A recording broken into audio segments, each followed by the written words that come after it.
ভাইটিও নাই, পত্নীও নাই। লোকৰ ঘৰত কাম কৰি থাকোঁতে হঠাৎ ভাইটিক লৈ পলাই গ'ল পত্নী। ৩৩ বছৰীয়া পত্নীয়ে পলুৱাই লৈ গ'ল ১৯ বছৰীয়া দেউৰেকক। দবকাৰ আকাশীগংগাৰ এই ৰোমান্টিক প্ৰেমৰ কাহিনী।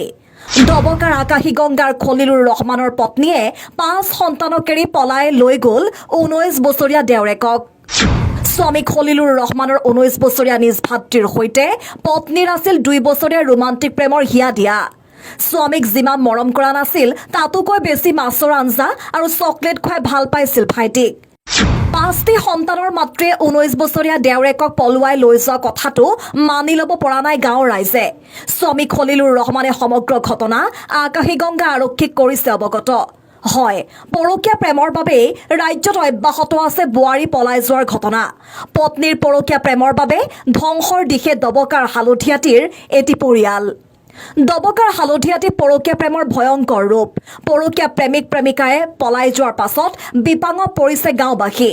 নিজ দেউৰেকৰ লগত পলাই যায় ৫ সন্তানৰ মাতৃ মুকছিদা বেগম, আৰু মুকছিদা বেগম আছিল খলিলুৰ ৰহমানৰ ৫ সন্তানৰ মাতৃ। নিজ ভাতৃ ছয়ফুল ৰহমানে খলিলুৰ ৰহমানৰ ৫টি সন্তানক থৈ পলাই নিয়ে পত্নীক। এনে আজব ঘটনা সংঘটিত হৈছে দবকাৰ হালধীয়াটিত। ভাতৃ ছয়ফুল ৰহমানে ৫ সন্তানৰ মাতৃক পলুৱাই নিয়াত ৫টি সন্তানক লৈ বিপাঙত পৰিছে পত্নী খলিলুৰ ৰহমান।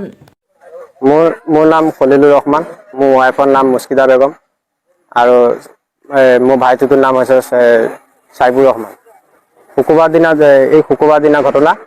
মোৰ ভাইটিটোৱে কি কৰিছে, তাইক ডাক্তৰৰ ঘৰত জ্বৰ চলে পলুৱাই লৈ গ'ল। মই ক'ব নোৱাৰোঁ।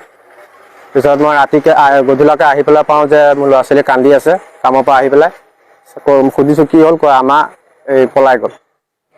তাৰপিছত মই ৰাতিকৈ ফোন মাৰিছোঁ, তাই কৈছে কি ডিমাপুৰ আছোঁ। পিছত ৰাতি ১টা বজাত মোক সৰু বুঢ়া ফোন মাৰিছে, কয় আমাৰ ঘৰত আছে, ৰাতিপুৱা তই যিকোনো কাৰোবাক লৈ হ'লেও আহ। মই ৰাতিপুৱা গৈছোঁ আনিবলৈ, তাই নাহে। তাৰপিছত মই কি কয় জবৰদস্তি কৰিলোঁ, নাহে। পিছত মই গুচি আহিলোঁ। এতিয়া চাওঁ যে মই বাকী একো নাজানো। তাই যদি গৈছেও ভাল, মোৰ ভাইটিটোৰ লগত, তাই যে মোৰ ল'ৰা ছোৱালীকেইটাৰ লগত লৈ আকৌ যে আগৰ নিচিনা থাকে, মই এইটোৱে বিচাৰোঁ, বাকী একো মই নিবিচাৰোঁ। প্ৰশাসনক এইটোৱে ক'ব বিচাৰোঁ যে মোৰ ৱাইফ আৰু মোৰ ভাইটিটোক যে মোক লাগে, মোক যে অলপ সহায় কৰে, মোক ঘৰত আনি দিব যেনেকৈ পাৰে, এনেকৈ কোচিছ অলপ কৰিব।